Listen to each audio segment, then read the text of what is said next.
جنگل سٹوری پانی کی کہانی۔ بسم اللہ الرحمن الرحیم۔ الخالق۔ پیارے بچوں، آج ہم اللہ تعالیٰ کے اس نام کو سمجھیں گے کہ اللہ تعالیٰ نے نعمتیں بنا کر ہم پر کیسے احسان کیا۔ پانی ہماری زندگی کے لیے کتنا ضروری ہے، آج ہم یہ سمجھیں گے۔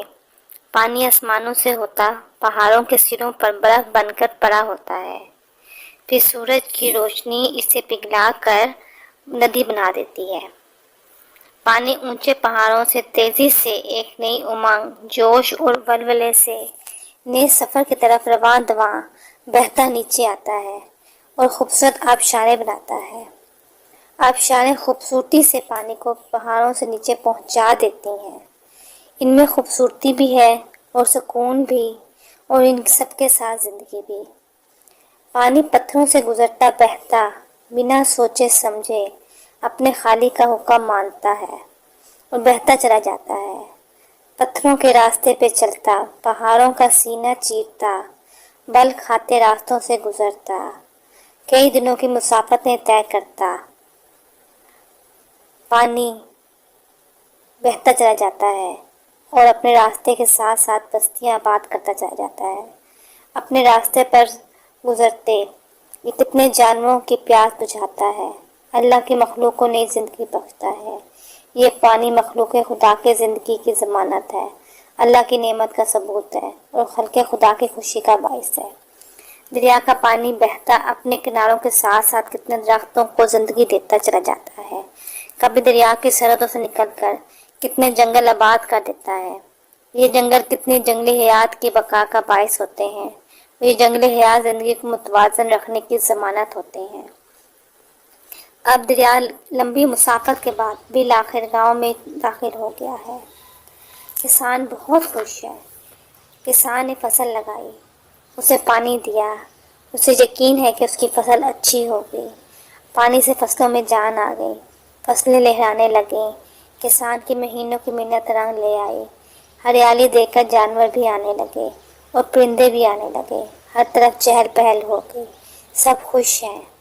کئی مہینے گزر گئے، کسان کی محنت کا نتیجہ نکلنے والا ہے۔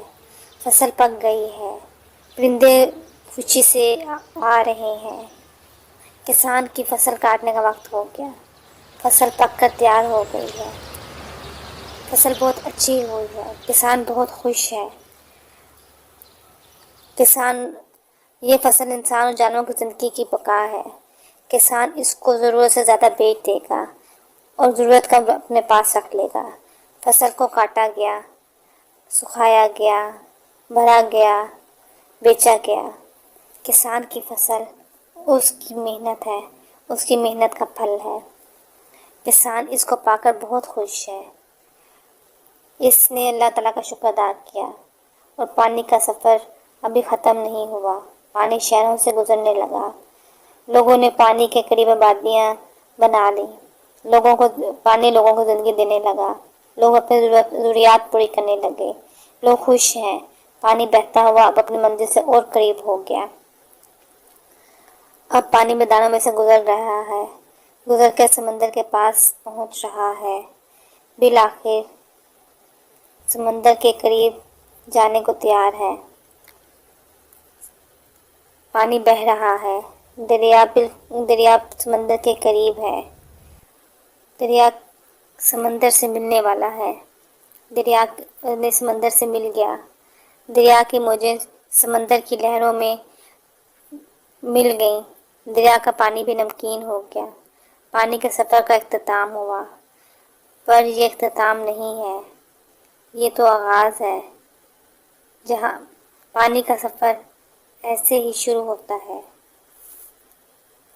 جب بھی سمندر کے پانی پر سورج کی تیز روشنی پڑتی ہے تو پانی بھاپ بن جاتا ہے۔ یہ بھاپ بن کر اٹھتا ہے اور دور دور چلا جاتا ہے۔ سمندر کا پانی اوپر اٹھ کر بادلوں میں بدل جاتا ہے اور یہ سفر شروع کر دیتا ہے۔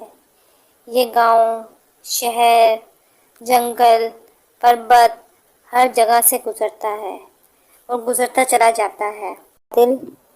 بارش برساتے ہیں، پھر بارش سے پھر ندی نالے بنتے ہیں، اور یہ ندی نالے پھر سے دریاؤں میں شامل ہو جاتے ہیں، اور دوسری طرف یہ بادل پھر پہاڑوں کے سروں پر برف بن جاتے ہیں اور سورج کی روشنی سے دوبارہ پگھل کر دریا بناتے ہیں۔ اس طرح سے یہ چکر چلتا رہتا ہے۔ پیارے بچوں، ہمیں اللہ تعالیٰ کے ہر نعمت کا شکر ادا کرنا چاہیے۔ آپ نے دیکھا کہ پانی کتنی بڑی نعمت ہے، پانی زندگی کی کتنی بڑی ضمانت ہے۔ اگر پانی نہ ہو تو ہم لوگ مر جائیں۔ پیارے بچوں، اگر آپ کو یہ کہانی پسند آئی ہے تو please share, subscribe, like and comment کرتے ہیں۔